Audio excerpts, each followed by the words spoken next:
Bonjour, alors plein de gens m'ont demandé mon avis sur le film Oppenheimer, vu que je suis physicien. Alors sur le film lui-même, c'est pas mon Nolan préféré, mais bon, mon avis vaut le vôtre, hein.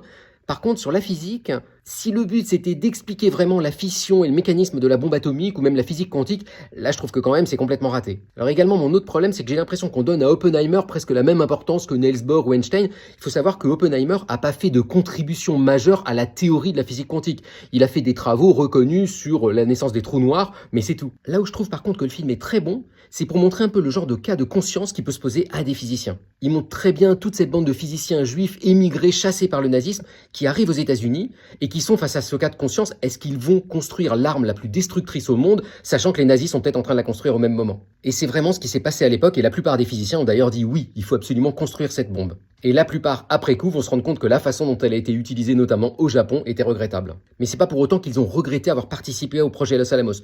Si on prend par exemple Richard Feynman, qui était un jeune physicien à l'époque, qui a participé au projet, il a lui-même dit que si c'était à refaire, il l'aurait refait à cause de la montée du nazisme qui avait lieu à ce moment-là. Voilà, et je pense que ce film, c'est une bonne piqûre de rappel quand on est scientifique pour se poser ces questions, se demander comment on réagirait soi-même dans des cas pareils. Bonne journée!